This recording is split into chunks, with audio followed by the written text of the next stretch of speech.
Hi all, this is me.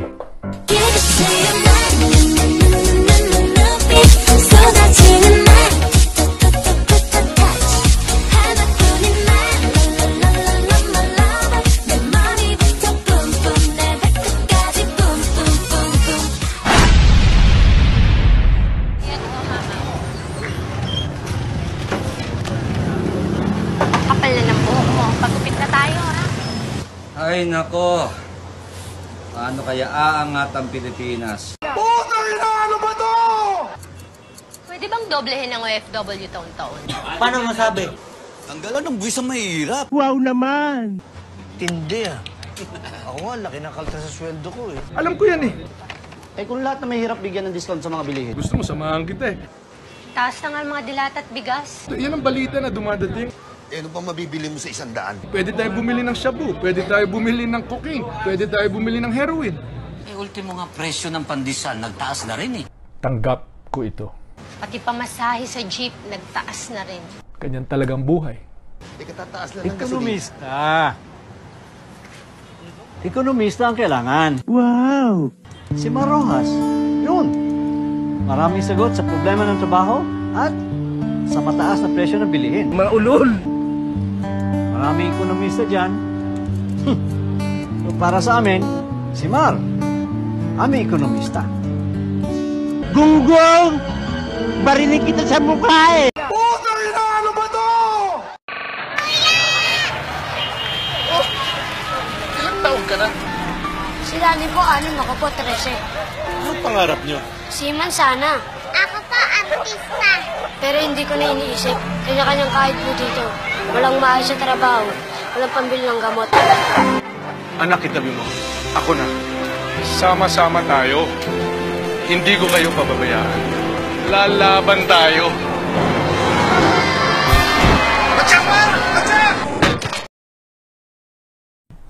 Walang ibang kausap o kalaban kundi ang sarili.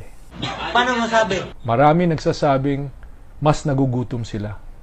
Hindi mo na makikita sa sarili yung pangangatawan ng tao, sa mukha ng tao.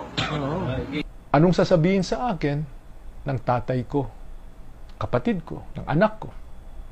Bakit mo ba ang tanungin? Kung sa tingin nyo, makakatulong pa ako, Eh, hindi po.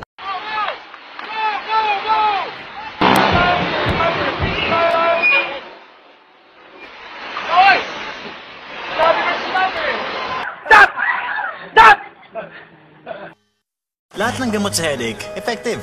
Pero gutom ka. Safe ba yan? Effective nga. Baka allergic ka dyan. Safe ba yan? Effective nga. Eh, buntis ka. Safe ba yan? Lahat ng gamot effective. Lahat ba safe? Oh, na. High blood ka. Safe ba sa inyo yan?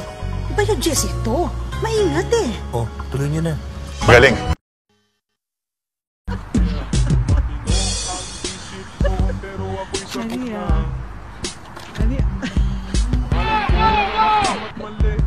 Shabu!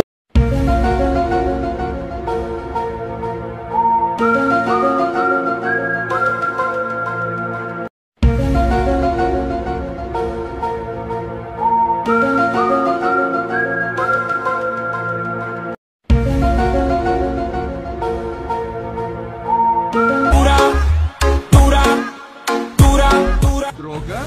May droga kayo sa Makati. Pwede tayo bumili ng shabu, pwede tayo bumili ng cocaine, pwede tayo bumili ng heroin. Alam ko yan eh. Again, I repeat it. Fuck you. I repeat it. Fuck you.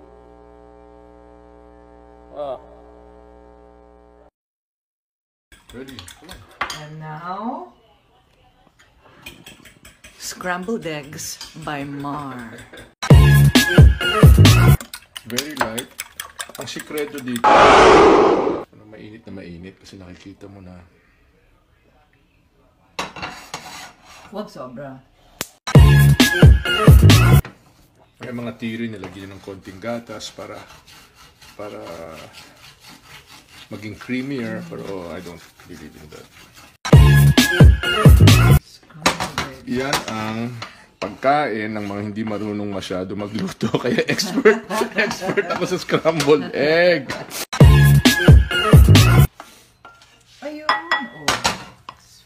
It's scrambled eggs by Mar.